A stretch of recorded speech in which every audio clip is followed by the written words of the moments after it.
Hey guys, welcome back to the channel. It is the Red Shadow back, and I'm finally sitting down to do the first of the December through end of April pickups video. And this one, in order to try to keep these videos a little more manageable, this is going to be everything that wasn't video games. Video game related for a lot of it, well, for a couple things. Otherwise it's movies, it's a CD and a book and just stuff like that. And then I'll either do one big video for the games or maybe split it into two, but we'll see. So anyway, without further ado, let's just jump right on into it. And this is something that just showed up yesterday, and I didn't even think maybe it should be shown in this because it's not like a pickup quite as much. But I don't know, I think it's kind of cool, and I've got a little bit of a story to tell with this anyway. But what this is my first video game magazine. This is a Game Informer subscription, my first issue for a subscription that I just did, and I'll get into that here in a second. But it's the first video game magazine I've gotten in several years. I've gotten Game Informer in the past, but it's probably been 6 or 7 years ago, I would say. Maybe a little less, but it's been a while. The reason why I got this specifically right now is because Game Informer just recently kind of split from GameStop. It used to be that you had to go to GameStop and get their whatever it is, GameStop Pro thing where you get a card and get a discount on used games. And I don't know, maybe some trade-in benefits, or it's just some GameStop BS. I don't really deal with GameStop too much, but that used to be the only way that you could get new Game Informers, was to go through that if you wanted to get a subscription. I don't know if Game Informer is still sold in like bookstores or other stores that would sell magazines, because there's not a lot of places that would handle magazines. The last time that I got Game Informer was just because I had went to a GameStop, and I decided why not get a year of the subscription. This is on a special right now because because of the split from GameStop, but it's on a yearly subscription, which is 10 magazines. I don't know why it's not 12, why you don't get one every month, but you get 10 issues for $19.91. And the reason for the 1991 is because that's the year that GameStop debuted. That's when they first came to be. And it got me thinking, I've had a subscription to Game Informer in every decade that they've existed. I got them in the 90s, I got them in the 2000s, I got them in the 2010s, and now I'm getting them in the 2020s. I didn't get them the whole entire time. It would have been cool to say I have 30 plus years of Game Informers, but no, I have them from the 90s and the 2000s, and the time I got them, 5, 6, 7 years ago or whenever it was, and now here in 2024. Kind of crazy too, because although they may still cover some PS4 games in this, it's mostly going to be geared towards current gen, of which I don't have any consoles for.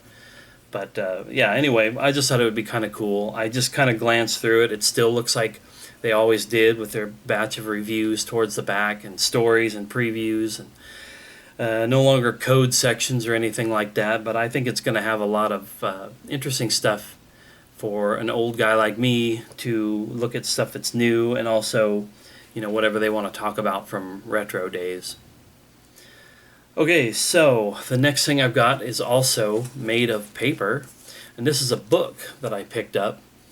This is a book called Whirly World, and it's written by one Brandon Jones.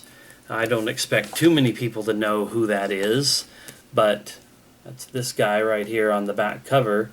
He is a former member of the Easy Allies. It's a YouTube channel that I have been subscribed to since they began in 2015 or somewhere in that range. And essentially they're just another video game journalist or video game based YouTube channel that exists on the internet like Kinda Funny, which included people who came from IGN, and Easy Allies were originally game trailers, so that goes back into like the 2000s, and I came to know them because of the 2015 Sony PlayStation E3 event, when games like Final Fantasy Remake were announced and Shenmue 3 Kickstarter and all that. The reactions that this particular crew had to that were just funny and awesome, and I just kind of said, I want to know what these guys have to say about gaming stuff, and I started to follow them. And not that long afterwards, Game Trailers was shut down, and so that core group created their own, gaming YouTube company, if you want to call it that. And especially since the pandemic, I've watched their podcast every week. I check out all of their reviews for the games that interest me, and just all of their different kinds of content. So anyway, Brandon Jones was like one of the main. I don't know if he was a founder of the group, but he's been there. He had been there for a long, long time, but he retired early last year, or maybe it was even the year before, and decided to just kind of like do his own thing and spend time at home with his wife and his son. And one of the things that he wanted to do with that newfound time was write this book. He wrote a kid's book, but he wrote this one here.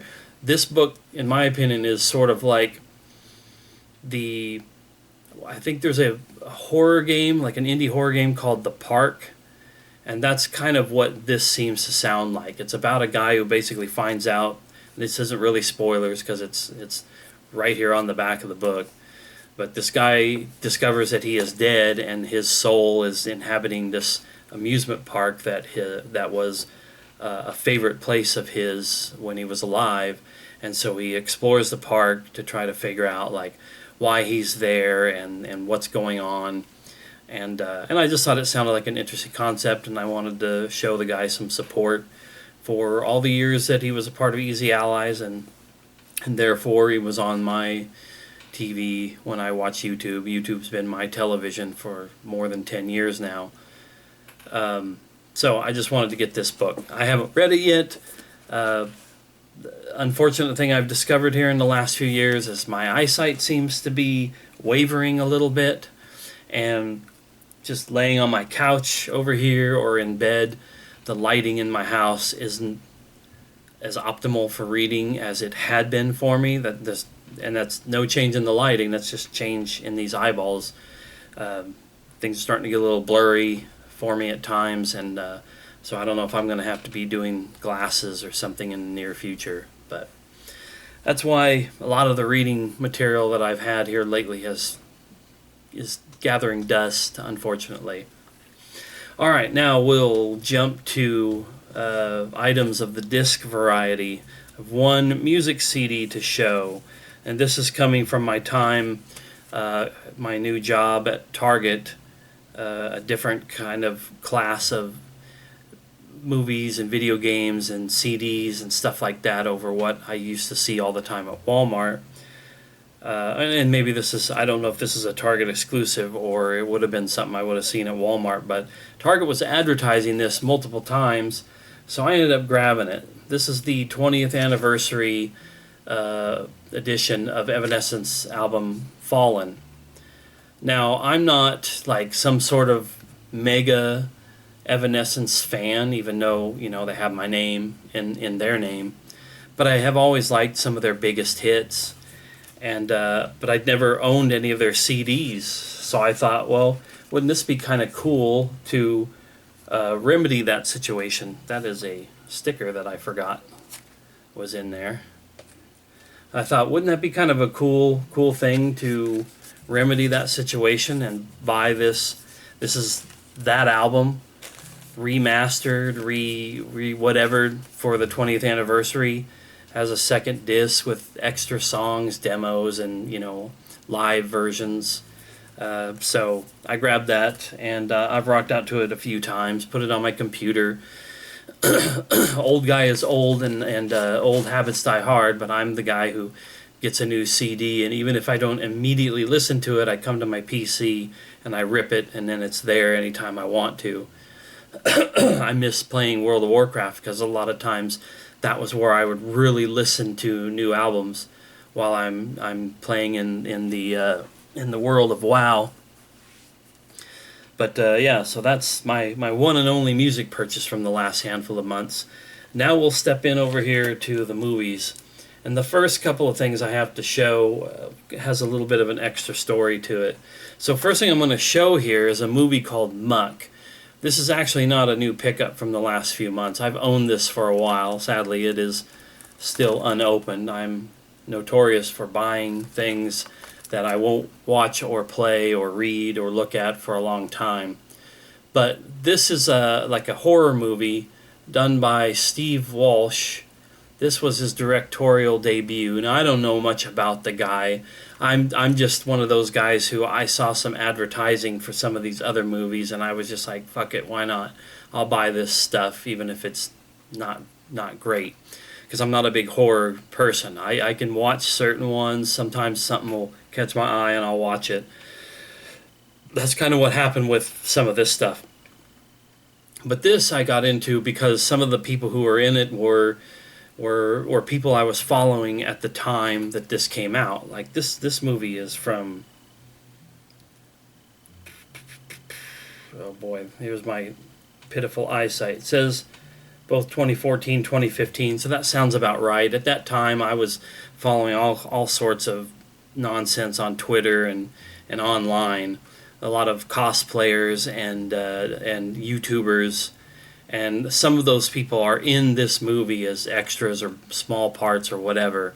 So I ended up buying this movie as just sort of like, okay, I want to see what's going on with this, and then, like I said, I never did watch it, but I didn't forget that movie existed, and this will kind of start this off here. So this is the most recent movie from Steve Walsh or Walsh. I don't know what the correct way to pronounce it is because it's Wolsh, not Walsh.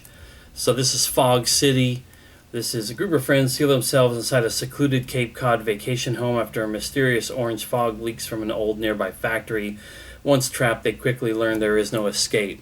So it's a horror movie. It's not necessarily kind of a slasher kind of thing like maybe Muck is. Sounds a little more like The Mist, Stephen King's The Mist. So, I saw that this was, I think, on my Facebook feed. And so sometimes I end up buying stuff just because it pops up on Facebook. I've bought games and movies just because they showed advertising on Facebook. So when this one was coming out like last year, I decided to just grab it, once again, because it's all together with the guy who made this. But it also is tied into this movie here, which is called Kill Her Goats. This one, like, you gotta start right off with the whole name, Kill Her Goats. Who is her, and why are we killing her goats? Or is it supposed to be said like kill her goats, like killer goats? I don't know. I'm just spitballing at this point. But this is also Steve Walsh. This was from a couple of years ago. And this was a Blu-ray that I ordered, once again, because I saw it on Facebook. So I ordered this, and on the shop app, it says, your order has been shipped. And then a week goes by, and another week goes by, and like 3 weeks, and then almost a month. They're based out of California, and it says it is shipped, but I haven't received anything. I happened to mention this in a Facebook comment on something, and they said, hey, send us a message and let us know what's going on. Give us your order number. And they said, yeah, it's just one of those weird errors that happen from time to time when it says that it's shipped, and maybe it didn't end up in the batch of stuff that shipped out on that day, or maybe it did and it just got lost in the system. So they said, we'll just send you another one, and we'll send you another copy. Don't worry about it. So they sent me my copy that I wanted to get. But then as a bonus, they also sent me the widescreen collector's edition in the kind of cool, bigger package with the like the colors and the design of the front are pretty cool. And I was like, well, hey, cool. That's nice. They didn't tell me they were going to do it. It was just in there with it. So I was like, I'll take it.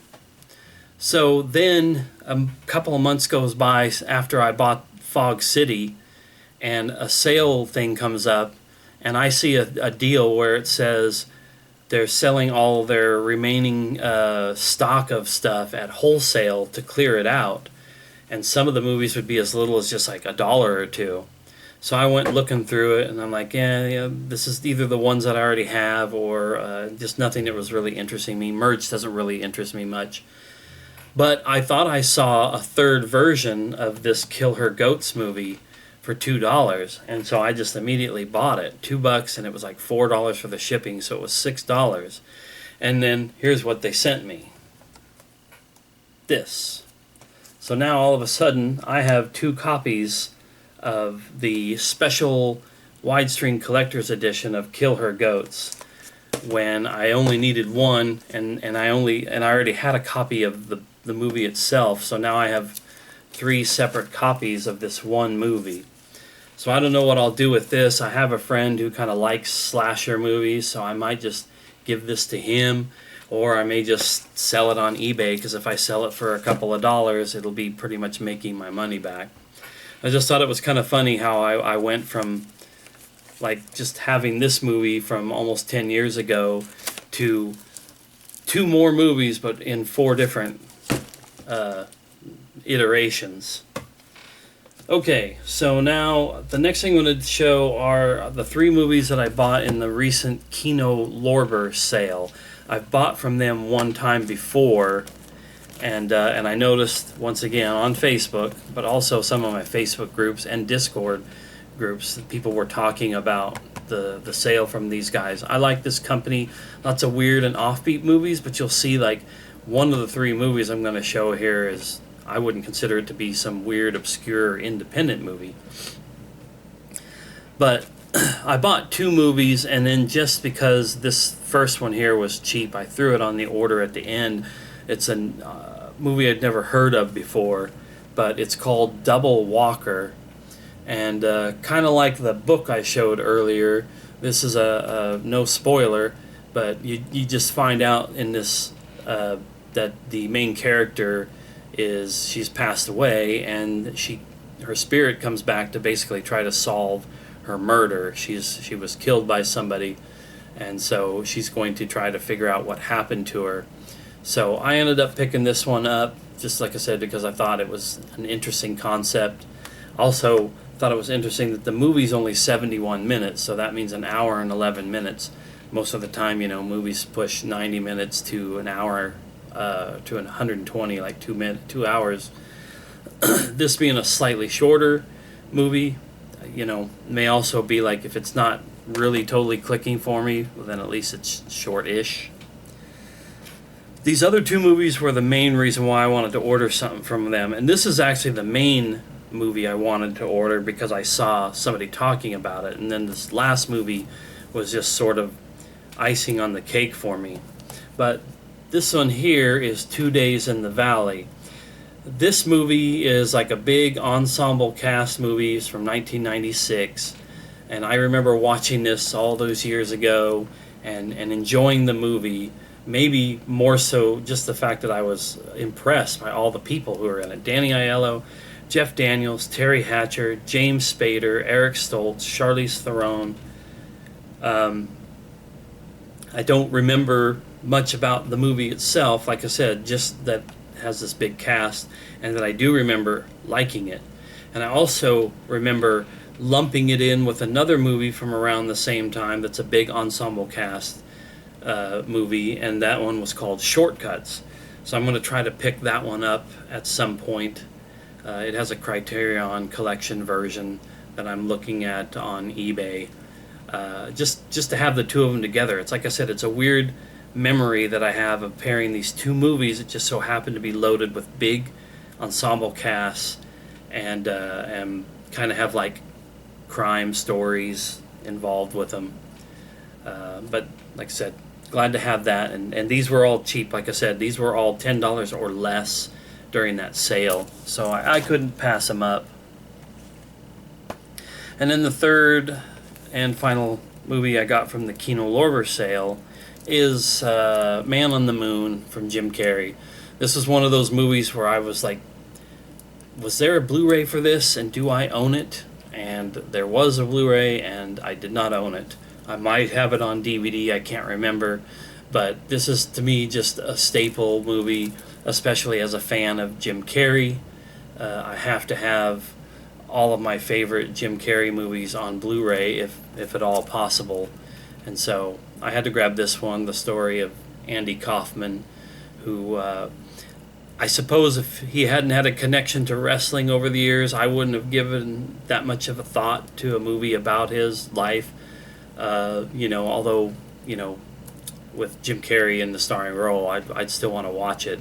But his dabbling time with wrestling and his little rivalry with Jerry the King Lawler was definitely something that connected me with his character more. I've seen old episodes of Taxi, and I thought that he was a funny character, but this movie will definitely sell you on just how interesting Andy Kaufman really was. Now here's another 90s movie staple. This is just something I ended up picking up on eBay. I swear to God, I had this on my eBay watch list for probably 2 years. Quite a long time before I was finally ready, where I was just like, I have to pick this up. This is The Saint. I've been a big Val Kilmer fan since I was super young.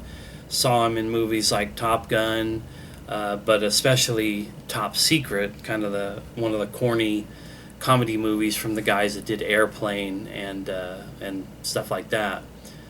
And then in the 90s, he was in one of the Batman movies, and he did this movie, The Saint. And some people will just say, oh, it's kind of a cheesy James Bond knockoff, just one of these spy movie, secret agent style movies from the 90s. And that's fair. Not everybody's going to love it, but I really, really enjoy The Saint. It's got Elizabeth Shue in it as well. Val Kilmer plays, like I said, a secret agent type, and especially leaned into the concept of disguises and taking on identities of other characters. Now, I'm sure if I watch this movie again today, it may be a little corny, but back then I thought it was good stuff. And it's got a great soundtrack as well. I don't remember if I have the Saint soundtrack, but I have to pick it up if I don't. Okay, and then the last 4 movies I'm going to show would be like the real true big highlight movies that I've picked up. And we'll start off with the first of 3 straight sequels. And the first one here is The Equalizer 3 with Denzel Washington. I can't speak to this movie yet. I can't even speak to the second one, because this is yet again another series of movies where I've seen the first movie and really, really loved it. So I made sure to grab the sequels as they've come out, but I haven't watched them yet. So got to add that to things to do this this coming year. All right, then we've got The Expendables 4. Kind of feel like this is that movie that nobody really asked for, but here we are. We've got another Expendables. Now, I really enjoyed the other Expendables movies. I have watched all 3 of the original Expendables. I'm pretty sure I've seen all 3 of them. And then silence for many years. We didn't get anything for quite a while, and then all of a sudden they decided to come back and do a 4th one. And it feels like every time they've come back, they've just ended up losing a few more of the core cast from the original movies. But hey, there it is. Jason Statham, Sylvester Stallone, 50 Cent, Megan Fox, Dolph Lundgren, Tony Jaa, I don't know that name, Randy Couture, and it says with Garcia. I'm not 100% sure who that is. Iko Uwais, And Andy Garcia. Okay, got it. So, and I've heard a lot of piss poor reviews on this, but then again, I don't feel like the other Expendables really got great reviews. They were just, you know, that typical summer blockbuster fare. So I think this one will probably be pretty much the same. And then this is one that I'm definitely looking forward to. This John Wick 4, Chapter 4. But I still haven't seen John Wick 3 yet. So, and that sucks because I really, really, really did enjoy John Wick 1 and 2, as most people seem to enjoy. And I love Keanu Reeves. He's going to be doing the voice of, is it Knuckles? No, I think Knuckles is the one that Idris Elba is doing the voice of. Is it Shadow? That's right. I think it's Shadow in the next Sonic movie. But yeah, I need to make it a point to sit down and watch all of these John Wick movies like in a marathon of some sort. And we got the last one here, and this is the big one for me, because not only is this a great movie, it happens to be my favorite movie from this actor. It's also been a long time coming. This was a movie that when I heard about this, I've got a hair on my shirt and it's driving me crazy. When I heard about this coming out, I thought, oh great, I can well, no, I thought that I think that's what it was. I was like, I'm waiting for this movie to come to Blu-ray, but in the meantime, I might check out my DVD. And then I go to my collection of movies and I look on my app and I say, I don't even have this movie on DVD. And I'm not 100% sure why, because I don't think it's a hard movie to find on DVD. I just never picked it up. Maybe I was waiting for it to come to Blu-ray. And then in order for me to get it on Blu-ray, I had to buy a 4K Ultra HD that came with a Blu-ray disc. So anyway, the movie in question here is True Lies. This is my favorite Arnold Schwarzenegger movie. I'm kind of maybe a little odd in that I really prefer kind of his comedy stuff. I mean, sure, Predator is great and the Terminator movies are awesome, but it's stuff like True Lies that is a perfect marriage of the comedy and action stuff, and movies like Twins and Kindergarten Cop and that kind of stuff that I really prefer from when it comes to Arnold movies. But this, like I said, this is my favorite. This one came out in...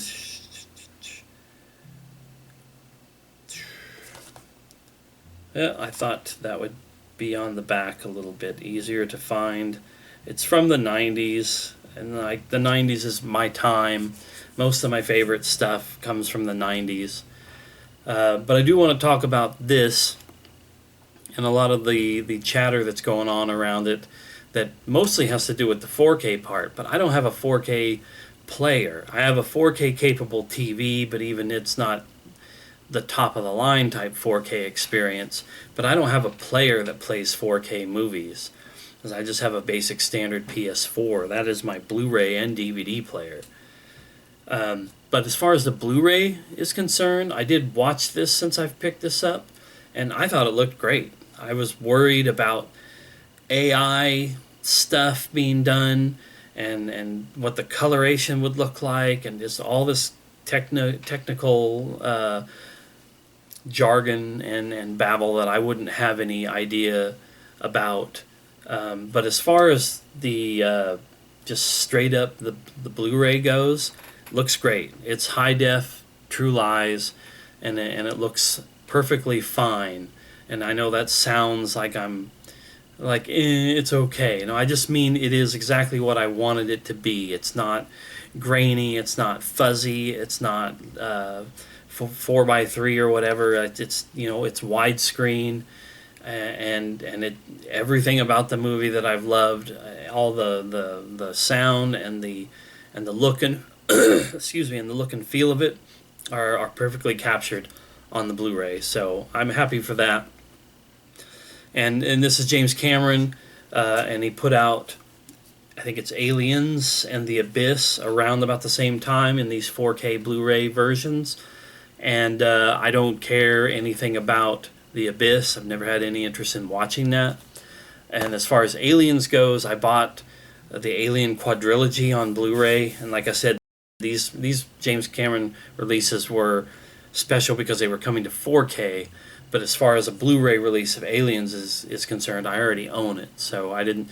This was just because I wanted the Blu-ray of True Lies. Also, really do dig the black cases for 4K for most 4K movies. So that's a nice touch. Although I do like the blue cases of Blu-rays, obviously. Okay, so anyway, so I wanted to try to keep this relatively short.